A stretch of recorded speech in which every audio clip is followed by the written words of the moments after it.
Hoy!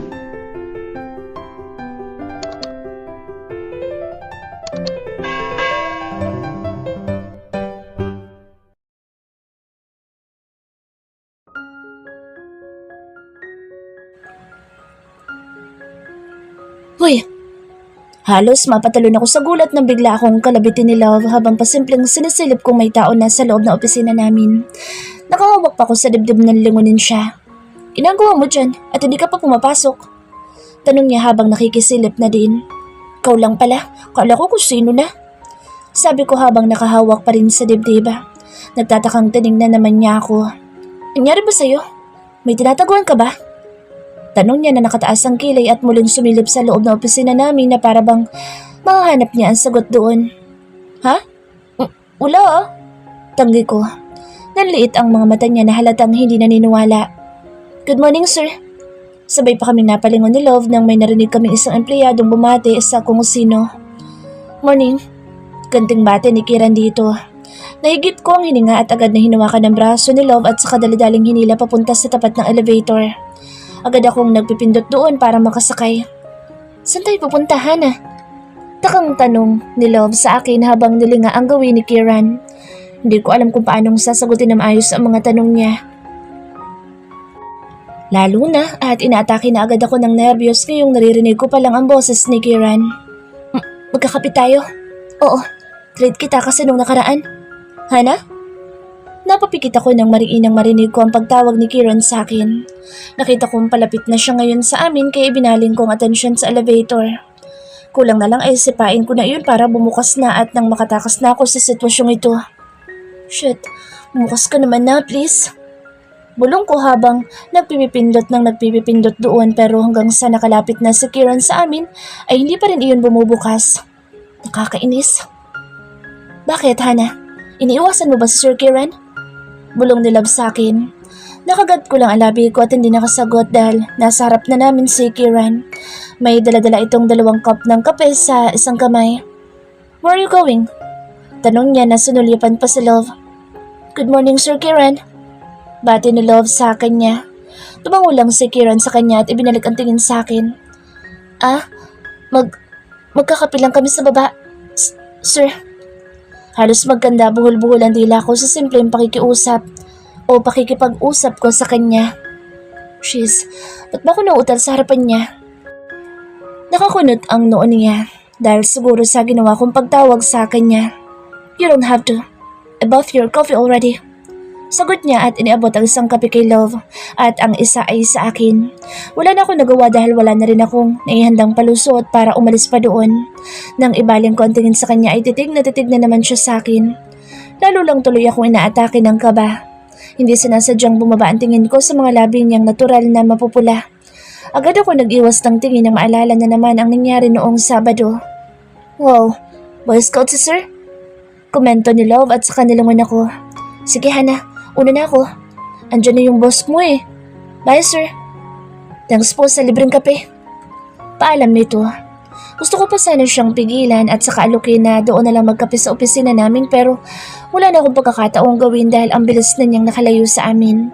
Nakagat ko ang ibabang labi nang tuluyan ng mawala siya sa paningin ko. Hindi ko alam kung saan ko ibabaling ang tingin ko nang maiwan na kaming dalawa ni Kiran doon. Sa uli, ibinaling ko na lang ang tingin ko sa kape. Binuksan ko iyon at humigop. Tara na sa office. Yaya ko na hindi nakatingin sa kanya at nauna na agad maglakad. Hindi siya umimik pero narinig ko ang pagsunod niya sa akin. Napahigpit ang hawak ko sa kaping dala-dala. This is so awkward.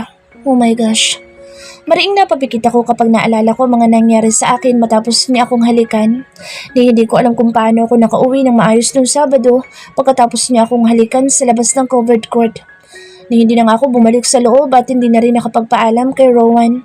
Basta-basta na lang akong umuwi at hindi na nagpakita pa sa kahit na sino sa mga nandoon. I-message ko na lang si Honey na hindi ako nakanood ng laro dahil biglaan sumama ang pakiramdam ko kaya umuwi na ako agad. Tuwang-tuwa naman siya sa picture na ninakaw ko kaya hindi niya nagaanong inintindi ang dahilan ko at sinabihan na lang ako magpahinga na maayos.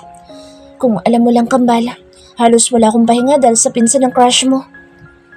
Kahapon naman ay halos matapos ko nang basahin ang lahat ng books na kabibili ko lang noong 1 linggo. I needed to keep myself busy dahil kung hindi ay kung ano-ano na lang ang pumapasok sa isip ko. I really don't know how to face him after what happened kaya ngayon nakaharap ko na siya ay para akong lumulutang sa sobrang gaan ng mga paa ko. Agad na umupo ako sa table ko at inabala ang sarili sa mga paperworks na nakalagay sa ibabaw at kahit hindi ko pa iyon alam ay babasahin ko na ngayon. It's still early to work. Magkape ka na muna dyan. Sabi niya nang makaupo siya sa table niya. Okay. Kunwari, ay patay mali siyang sagot ko at inabala ulit ang sarili sa mga babasahin sa ibabaw ng table. Masyado ako nakafocus sa pagbabasa sa mga iyon kaya hindi ko namalayan ang paglapit niya sa akin. Are you avoiding me? Napatil ako sa gulat na magsalita siya mula sa likod ko. Hindi lang siya basta sa likod ko kundi sobrang lapit niya sa akin at halos malanghap ko na lahat ng bango sa katawan niya. Tarantang umayos ako ng upo bago siya sinagot. Ha? Hindi ah. Bakit naman kita iiwasan? Natatarantang tanggi ko. Ni hindi ko na mapigilang mautal dahil sa sobrang lapit niya. Kahit ang lingunin siya ay hindi ko na talaga ginawa. Talaga? Tanong niya at halos kilabutan ako nang ipatong niya ang baba niya sa kanang balikat ko. Kulang ang salitang naninigas dahil mas malala pa doon na nangyari sa akin ngayon. Bakit nautal ka dyan? Tanong niya na ginaya pa ang pagkautal ko. Napapikit ako ng mariin. Parang bulang naglaho ang kahihiyang naramdaman ko. At agad na naginit ang ulo ko at ginalaw-galaw ang balikat ko at saka tumayo para makaharap siya ng may sapat na distansya. Kunot-no ako habang kaharap siya ng ngiti-ngiti sa akin ngayon. He crossed his arms and tilted his head while looking at me. You look so awkward around me after what happened, huh? Sabi niya habang hindi inaalis ang tingin sa akin. Don't tell me that was your first kiss. Nakataas ang kilay na tanong niya. Nanlaki ang mga mata ko pero nang makita kong hawak-hawak niya ang kanyang labi ay nag-iwas ako ng tingin. Kahit first kiss ko nga iyon ay hindi ko ipaparamdam sa kanyang big deal iyon. So, what if that was my first kiss? It's not like finally having your first kiss is a big deal. I said, trying to sound calm as much as possible. Seriously? Hindi makapaniwala ang tanong niya habang lumalakad palapit sa akin. Napakurap ako at agad na napaatras. Ilang beses akong napalunok na makitang humahakbang na siyang palapit sa akin. Kieran! Kabadong pigil ko sa kanya lalo nang maramdaman kong pader na ang nasa likuran ko. Nahigit ko ang hininga nang nasa harapan ko na siya. Umungol siya. Halos mapapikit ako nang itukod niya ang kaliwang kamay niya sa pader na sinasandalan ko. Dapa ko ang tingin ko sa white polo na suot niya. Nakatanggal ang 3 butones doon kaya hindi ko maiwasang masilip ang dibdib niya. Napahawak ako doon para itulak sana siya pero parang wala akong lakas kaya nagmukha lang na hinawakan ko iyon. Parang napaso pa siya sa ginawa kong paghawak kaya napakislot siya ng bahagya pero agad ding humalakhak ng mahina. If that was really your first kiss, simula niya. Napatingala ako para salubungin ang tingin niya. He was intensely looking at me na para bang takot na takot siyang kumurap sa tuwing nasa harapan niya ako. Then, that's actually a big deal to me. Halos bulong na lang ang pagkakasabi niya, sabay lapit ng mukha sa akin. Napalunok ako. Kieran, stop it! Saway ko at agad na nagbaba ng tingin. Hindi ko kayang salubungin muli ang tingin niya dahil nalulunod ako doon. Why? You said your first kiss wasn't really a big deal. I am thinking that maybe the second would mean something this time. Sabi niya na hindi ko matukoy kung seryoso o nantitrip lang. And for Pete's sake, mukhang sanay na siyang mambola na kahit pambobola lang iyon ay nagiging tunog seryoso sa pandinig ko. Nakakainis ang pagiging babaero ng isang ito. I can't believe how I was completely bewitched by his words. Ipinilig ko ang ulo at mabilis ang kinalma ang naguhurmentado kong dibdib dahil sa pagiging malapit namin sa isa't isa. He was invading my personal space and I am not really used to it. Wala pang naglakas na loob na lapitan ako ng ganito nang walang pahintulot ko. Tanging siya lang ang nakakagawa sa akin ng ganito. Pwede ba, Kieran? Sinabi ko sa iyo, huwag mo ko landiin. Kumalakhak siya kaya napatigil ako sa pagsasalita. Landiin ka. It's not what I really intend to do, Hannah. What I wanna do is... Hindi niya naituloy ang sinasabi ng biglang bumukas ang pinto ng opisina at halos mahigit ko ang hininga nang makita ko kung sino ang nandoon. I'm sorry, sir. Lalabas muna. No, Joel. Please, come in and do your thing. Nag-uusap lang kami ni Hannah dito. Don't mind us. Baliwalang sabi ni Kieran sa kanya na hindi man lang gumalaw para dumistansya sa akin. Napapikit ako sa kahihiyan na magtamang muli ang mga mata namin ni Joel. Kitang-kita ko ang pagpipigil niya ng emosyon pero wala din siyang nagawa at tumuloy na sa sariling table. Inis na hinarap ko si Kieran nang hawakan niya ang baba ko at iharap ang mukha ko sa kanya. Ano ba? Shut up! If you don't want your stupid ex to think that you are still head over heels in love with him. Mariimbulong niya sa tenga ko. Nanlaki ang mga mata ko. Wait, alam niya? Napamura ko ng mahina. Biglang naalala ko ang nangyari ng gabing nag-usap kami ni Joel. Siguro ay nasabi sa kanya ng bodyguard niya kung sino ang kausap ko ng araw na iyon bago niya ako nakitang nag-iiyak sa daan. Bakit nga ba hindi ko naisip iyon? All this time ay iniisip kong wala siyang kaalam-alam sa dahilan ng pag-iyak ko. Pero heto siya at sinusubukan pa akong isalba. Kieran, shh, don't worry. I'll help you to forget him. I promise, I will make you forget him. Bulong niya at saka inilihis ang muka. Sa ginawa niya ay nagtama ang mga mata namin ni Joel na mukhang kanina pa kami pinapanood. His eyes were full of emotions pero nangingibabaw doon ang sakit. Halos tumaas ang kilay ko. Nasasaktan ba siya sa nakikita niya ngayon? Napapikit ako nang maramdaman na mainit na mga labi ni Kieran na dumikit sa tenga ko. Please, forget him fast, Hannah. Bulong niya. Idinilat ko ang mga mata ko kaya muling nagtama ang mga paningin namin ni Joel. Mula sa sakit na nakita ko kanina ay napalitan na iyon ng galit dahil sa talim ng tingin na ipinupukol niya sa akin. I looked away. Somehow, the rage I saw in his eyes gave me comfort. Ang makitang nasasaktan siya dahil sa nakikitang pagiging malapit ko sa ibang lalaki ay nagbibigay ng kakaibang saya sa dibdib ko. I wanted to get even. Hindi ko man maaminin sa sarili ko nang nagpa siya kung basta kalimutan na lang ang lahat ng ginawa niya ay mayroong parte sa akin na gustong maghiganti. Pero dahil sa nakikita kong galit at sakit sa mga mata niya ay parang gustong gusto ko nang gawin iyon. And if hurting him too would somehow help me to overcome the pain that he had caused, I am very much willing to continue hurting him. Kahit na kailangang gumamit pa ako ng ibang tao para makita siyang masaktan ay gagawin ko. If this would help me to forget him fast, I will. Huminga ako ng malalim at inalagay ang kamay ko sa batok ni Kieran. Gulat na gulat siya sa ginawa ko. I smiled seductively. Kahit na kabadong-kabado ako habang nakatingin sa mukha niya, ay pinilit kong kumalma. Fine. Bulong ko at nilaro ang ilang buhok sa ilalim ng batok niya. Ramdam ko ang pagiging tense ng mga muscles niya dahil sa ginawa ko. Help me forget him, Kieran. I whispered while directly looking at him. Ngumisi siya pagkatapos ay binigyan ako ng mabilis na halik sa mga labi. Nang muling umangat ang tingin ko sa gawin ni Joel, ay mas higit pa sa pagkagulat ang nakita ko sa mga mata niya.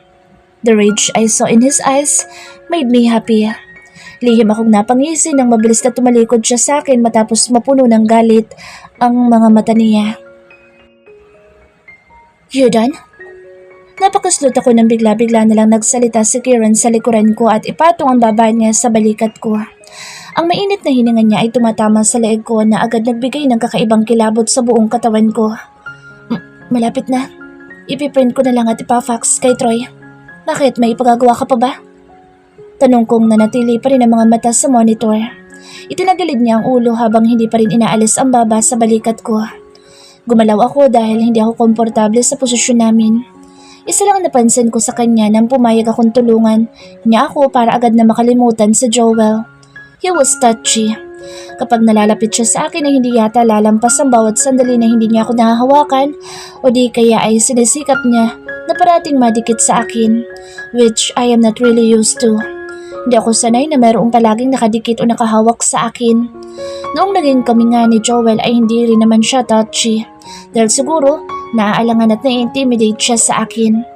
Pero si Kieran ay palagi nakahawak o nakapulupot ang braso sa bewang ko. Kahit na tinitingnan ko siya madalas na masama sa tuwing gagawin niya iyon ay parang mas lalo lang niyang nilalalo. He was never scared or intimidated to me. Ako pa nga ang mas na-intimidate madalas dahil sa sobrang lakas ng dating niya. Nagdala si nanay ng merienda. Let's eat together. Yaya niya. Tumango ako. Okay. Sabi ko at muntik nang mapatili ng halikan niya nang mabilis ang leeg ko.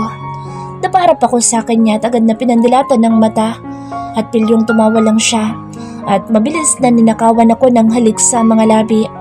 Padarag na tumayo si Joel at may kung anong kinuha sa steel cabinet sa likod niya.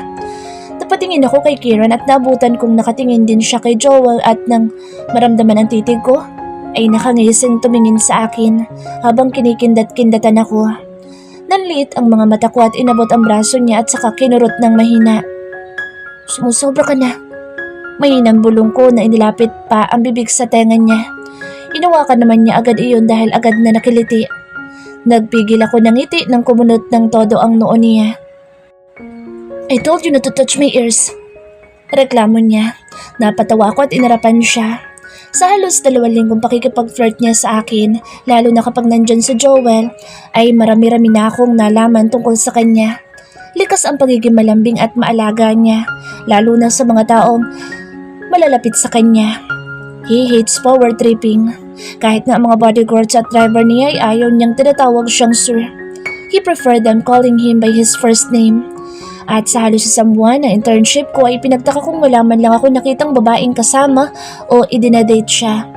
Kaiba sa kabilang articles at mga balita sa TV na kung kani-kaninong babae siya nalilink.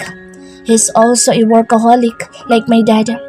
Maraming beses na hindi niya ako kinakayang ihatid pa uwi dahil madalas ay inaabot siya ng gabi sa opisina. Minsan naman ay pinipilit niyang ihatid ako at saka siya babalik dito at tatapusin ang mga kailangan tapusin. Ang sabi ni Nanay Rodora ay maaga pa nga daw ang uwi ni Kieran ngayon kumpara noong wala pa ako at si Joel dito. Madalas nga daw ay napapagalitan siya ng mommy niya lalo na at nadadat nang wala man lang laman ang refrigerator niya sa kondo o di kaya naman ay halos hindi nababawasan ang mga iyon kapag nagre-refill ang mommy niya. He is so devoted in his job and family-oriented. I'm pretty sure that he will be a good father. Ipinilig ko ang ulo ko nang maging iba ang takbo ng utak ko. I realize I've been praising him too much these days. Kinastigo ko ang utak ko at tumikim. Napapikit ako sa amoy ng kape sa harapan ko. Napangiti ako nang ibaba niya ang 2 cups sa harapan ko at katabi noon ay ang ilang piraso ng maruya na paboritong-paborito niya. He was quite addicted to bananas, kaya naman kahit na anong pagkain na mayroong kahalong saging ay kinakain niya. Hindi ko din siya nakitang nagsalan o nag-inarte sa mga nagbibigay sa kanya ng pagkain.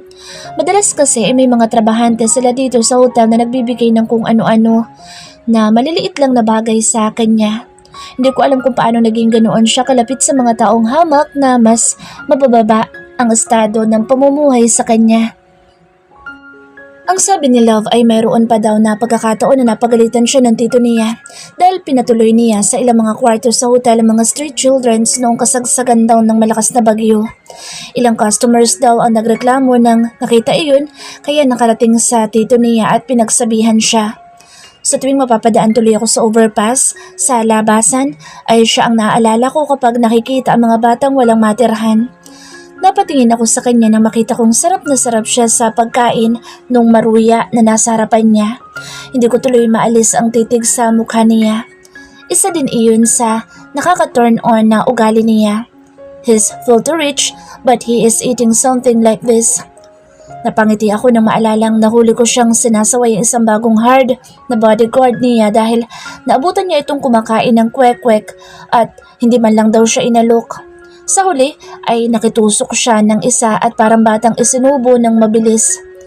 Hindi ko makakalimutan ang gulat sa mukha ng bodyguard niya matapos niyang gawin iyon. Why are you smiling? Kunot noong tanong niya na mukhang nakita ang pangiti ko. Umiling ako at kumuha ng tissue at saka inabot ang gilid ng bibig niya at pinunasan ang mga asukal na dumikit doon. Uminom muna siya sa iced coffee niya at hinarap ulit ako. Inabot niya naman sa akin ang tinidor na mayroon ng nakatusok na maruya at ang platito ko na may nakaslice na agad. Nakagat ko ang ibabang labi at hindi mapigil ang mapatitig sa kanya. 2 buwan na lang ay tapos ng internship ko. Iniisip ko kung hanggang kailan kami magiging ganito sa isa't isa. Wala naman siyang sinasabi at hindi rin naman ako nagtatanong.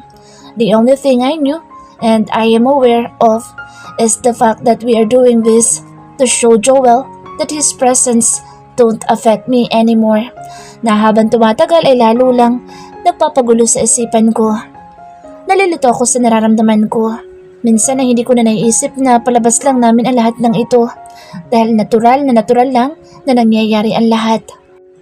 Dahil magmula nang pumayag ako sa sinabi niya na tutulungan niya ako na makalimot kay Joel, his became extra sweet and extra caring to me. Napakaramdam ko, hindi na lang tulong yung ginagawa niya, kung hindi ay kagustuhan na rin niya. I sometimes felt that his words and gestures are so genuine that I can't help but believe all of it. Sa sobrang natural ay pakaramdam ko, mas nahigitan pa niya ang mga ginawa ni Joel sa akin noong kami pa. Joel didn't even kiss me in the lips. Puro pisngi at puro hawak lang ng kamay ang nagawa niya. Samantalang si Kieran ay kahit kailan niya gusto, nagagawang halikan ako. Yun nga lang ay wala siyang direktang sinasabi tungkol sa kung anong nararamdaman niya at sa kung ano ang meron sa amin. We're just doing it naturally and casually. Does this mean that we are in an open relationship? No label and no strings attached? And it's weird that I am feeling more grateful and contented for what we have. Siguro ay dahil galing ako sa isang secret relationship kaya okay lang sa akin ang ganitong setup? I don't know. Ang alam ko lang ay masaya ako. And what scares me the most is the fact that it wouldn't last long. Dahil 2 buwan mula ngayon ay paniguradong marami magbabago. In 2 months' time, Joel wouldn't be around and we don't need to act like this anymore. At paniguradong malulungkot ako at hahanap-hanapin ang ganitong pakiramdam. Are you having your monthly period? Tanong niyang nakapagpawala ng ibang iniisip ko. Nanlaki ang mga mata ko at napatayo para silipin ang gawing puwetan ko. And then, I remember that I just had it last week. Tinignan ko na masama si Kira na nagtatakang nakatingin sa akin. Why are you suddenly asking about my period? Pagtataray ko dahil sa biglaan niyang pagtatanong. Wala pa naman ako sa sarili kanina at mukhang medyo napalayo na ang pag-iisip kaya lalong nagulat ako sa itinanong niya. Because you aren't eating. You aren't talking that much and your facial expressions keep changing. And now you are mad at me. Is there something wrong? Tanong niya habang seryosong nakatitig sa akin. Halos mapanganga ako sa sunod-sunod na tanong niya na para bang sa buong oras ng pag-iisip ko ay nakatutok na lang siya sa akin. Are you watching me the whole time? Nakataas ang kilay na tanong ko. Tumaas din ang kilay niya at humilig sa table. You know that I like staring at you. Nakangiting sagot niya at kitang-kita ko ang pagbaba ng tingin niya sa mga labi ko at pagkatapos ay ibinalik ang tingin sa mga mata ko. Naginit ang pisngi ko sa ginawa niya. Agad na inabot ko ang tasa ng kapeng ibinigay niya at uminom doon. Huli na nang ma-realize kong mainit ang kapeng hiniling ko sa kanya kanina. Oh, it's hot. Daing ko nang mapaso ang labi at agad na nagpaypay gamit ang daliri. Nakita kong uminom siya sa iced coffee niya at nalaki ang mga mata ko nang sakupin ng labi niya ang mga labi ko. Ang init na nararamdaman ko sa mga labi ko kanina ay biglang napalitan ng lamig na nagmumula sa mga labi niya. He even sucked my lower lip kaya napapikit ako sa sensasyong idinulot sa akin ng ginawa niya. Tunog ng nabasag na kung ano ang nagpahiwalay sa amin dalawa. Napadilat ako at naabutan ko ang blankong ekspresyon ni Joel na nakatingin sa amin. Ni hindi ko na malayang nakapasok na pala siya. Sa pantry kasi siya madalas nagme-merienda at kami lang ni Kieran ang madalas maiwan dito. What the hell? Iritadong sigaw ni Kieran nang makita si Joel na nakatayo malapit sa nabasag na vase. Ni hindi man lang ito nag-abalang sinupin iyon at nakipagtitigan lang kay Kieran. Maya-maya ay walang sabi itong lumabas sa opisina. Kinagat ko ang ibabang labi nang nawala siya sa paningin ko. That jerk! Rinig ko sabi ni Kieran habang nakakuyom ang mga kamao. Napasingap ako sa nakikitang iritadong mukha niya. Sa lahat ng mga pasimpleng pag-interrupt ni Joel kapag nagiging sweet siya sa akin, ay ngayon ko lang siya nakitang nag-react ng ganito. Palagi ay tinatawanan niya lang ito kapag halatang nagsaselos sa nakikita sa amin. Lumapit ako sa kanya, tinawakan ang kamay niya. Halata ang pagpipigil niya ng inis base sa pagkakakuyom ng mariin na mga kamay niya. I even saw how his jaw clenched when I held his hands. Sorry, sabi ko at tiningnan siya. Napapikit siya at bumuntong hininga. Hinawi niya ang kamay ko at masuyong niyakap ako. Shh! Hinaplos-saplos niya ang buhok ko at naramdaman ko masuyong mga halik niya sa buhok ko. Nakaka-relax din ang ginagawa niyang paghaplos sa likod ko na para akong hinihele sa loob ng mga bisig niya. Wala naman akong pakialam sa nararamdaman ni Joel. Kaya lang naman ako nag-sorry sa kanya dahil mukhang napasobra na si Joel sa galit niya at parang pati si Kieran ay hindi na niya nire-respeto. I was quite guilty for using him to my advantage. Napahigpit tuloy ang yakap ko sa kanya. He caressed my back and gently found his way to my earlobes. He's a jerk for letting you go. Bulong niya doon. Napapikit ako nang masuyong halikan niya ang noo ko. But I was glad he did. Mas mahinang bulong pa nito na hindi ko na pinagkaabalahan pang isipin kung bakit niya nasabi. The following months of my internship were so busy and serious. Sa pagpapalit ng taon, doon ko nakita kung gaano kaseryoso and stressful ang trabaho sa hotel, lalo na sa operations kung saan ako mas tinatrain ni Kieran. I have met different types of people and encountered a lot of problems. Halos wala na akong oras para isipin ang sarili kong problema sa sobrang busy ko. Isang beses, isang linggo ay isinama ako ni Kieran para sa scheduled hotel visits niya. He was so organized and responsible. Sobrang confident din siya sa lahat ng mga ginagawa niya at masasabi kong sa ilang taon pa lang niya bilang isang acting CEO sa Samaniego Holdings ay mukhang kaya na nga niyang mag-handle ng isang company. Noon ay naiinis ako sa tuwing umaani ng papuri si Kieran mula kay Daddy. Sa tuwing meron kasi ito mga bisita sa bahay at doon nagdi-dinner ay hindi mawawala sa usapan nila si Kieran. He was like marketing him or something kaya naiinis ako. Pero ngayong nakatrabaho ko siya ay saka ko lang naintindihan kung bakit naloloko si Daddy sa kapupuri sa kanya. He was really good at everything he does. Kung wala lang ang kabilang issues na nai-involve ito sa kung kani-kaninong babae, ay perpekto na sana ang image nito para sa marami. Aminado naman si Kieran na marami-rami daw siyang nakafling. Pero lahat iyon ay noong bata pa daw siya. Ngayon ay hindi na raw niya ginagawa iyon dahil sa sobrang busy sa trabaho na hindi ko rin masabi kung totoo nga. Wala naman akong alam sa mga ginagawa at pinupuntahan niya every weekends kaya hindi ko rin talaga masabi. Tuwang-tuwa si Kieran isang araw na makasalubong namin sa mall si Joel kasama ang fiancé niya na halata na ang umbok sa tiyan. Ikinagulat kong wala na akong nararamdamang sakit nang makita ko silang magkasama. I admit, I still can't forget what he did to me but I think I already forgave him. Ganoon talaga siguro. Acceptance is one of the ways to move on from your hurtful past.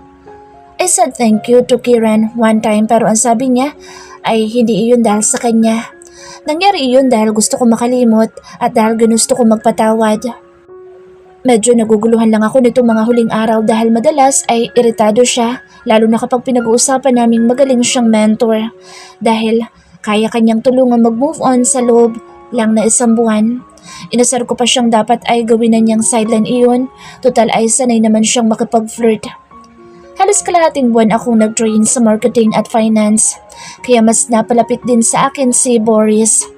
I can see how hardworking he was. Hindi nga lang siya ganoon ka-devoted kay Kieran dahil nagagawa niyang umuwi sa oras ng uwian. This is my last day in his department kaya naman niyaya nila ako para sa isang team dinner. Ano Hana? Mamaya ha? Paalala sa akin ni Love ng bandang alas 4 at kailangan ko na mag-report ulit kay Kieran.